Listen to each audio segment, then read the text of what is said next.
महाराज के आने का समय हुआ है। चाहे कोई भी हो, बगल से आना पड़ेगा।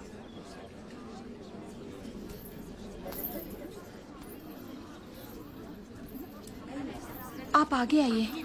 कोई बात नहीं, आप जाइए। आओ आओ, जल्दी जल्दी आओ। पीछे अभी बहुत लोग बाकी हैं। सबको आगे आना होगा।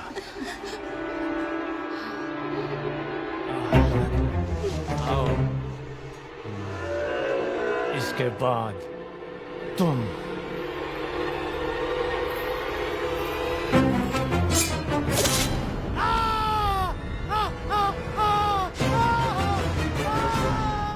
इसे बंदी बना लो, बंदी बना लो इसे।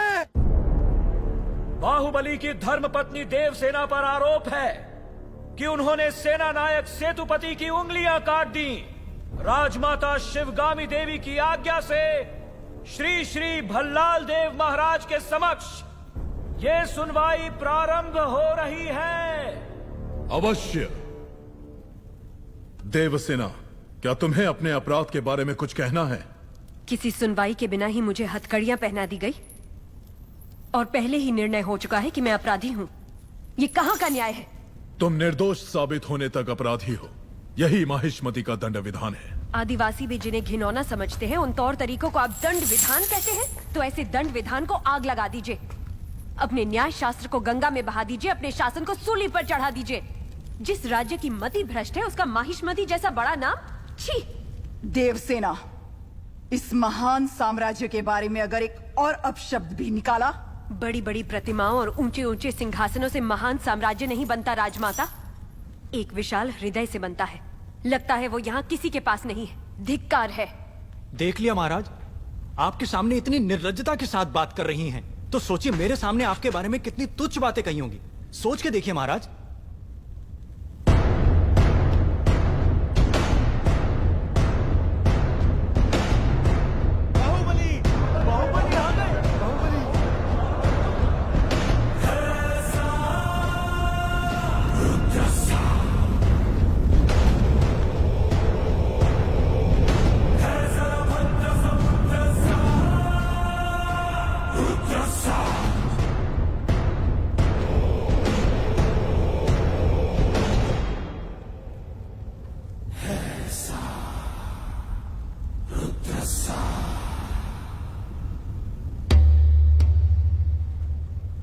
वास्तव में क्या हुआ था बताओ सेतुपति। शिवालय भक्तों से भरा हुआ था महाराज। देवसेना भी वहां दर्शन के लिए आई। तभी आपके आने का समय हो गया था, तो मैंने उनसे कहा कि वो मुख्य द्वार की जगह दूसरे द्वार से आए। बाहु, ये क्या व्यवहार है? तुम पीड़ित को धमका रहे हो। विनती करने से सच बाहर नहीं आएगा महाराज। अपनी हद पार कर रहे हो बाहुबली। एक गर्भवती को बेड़ियों के साथ खड़ा करके ये सभा पहले ही अपनी हद पार कर चुकी है माँ। चाहे गर्भवती हो या वृद्ध, तुम हो या मैं, न्याय विधान सबके लिए एक है। जानते भी हो क्या हुआ था? क्या हुआ था देवसेना? शिवालय में सभी महिलाओं को एक तरफ बुलाया।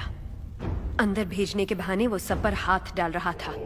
मेरे साथ भी वो यही करने वाला था, तो उसकी उंगलियां काट दी। गलत किया देवसेना। औरत पर हाथ डालने वाले की उंगलियां नहीं काटते, काटते हैं उसका गला।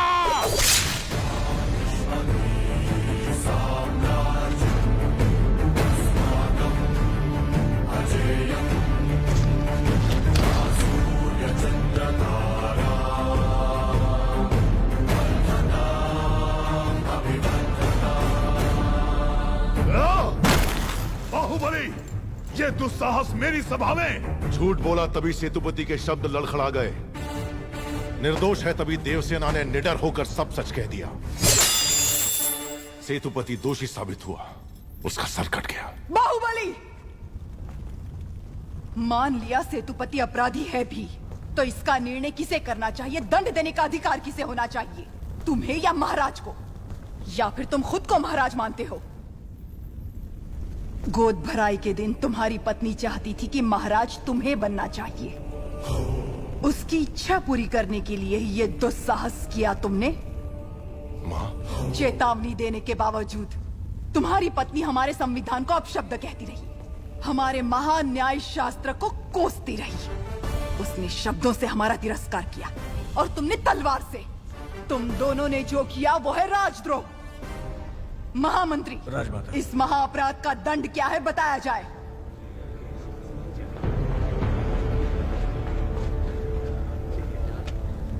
राजकुटुंब से यदि ऐसा अपराध होता है तो उन्हें राजमहल से सदा के लिए बहिष्कृत कर दिया जाए। राजमाता,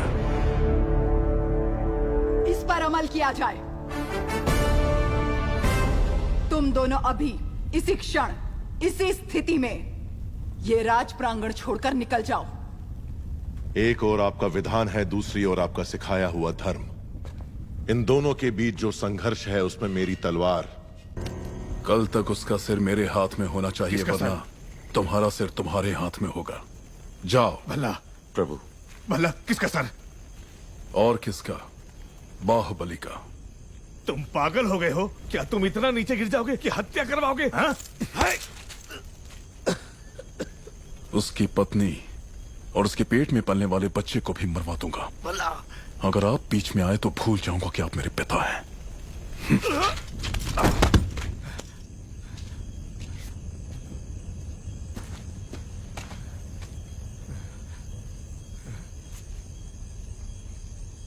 सुन लिया। मैं अपने बेटे को अच्छी तरह जानता हूं।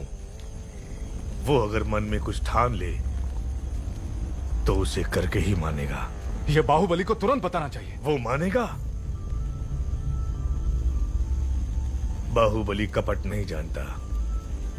वो मानेगा नहीं कि उसका भाई इतना नीच है।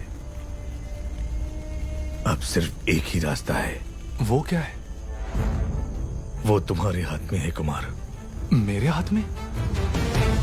भल्लाल देव की हत्या करनी होगी। हाँ?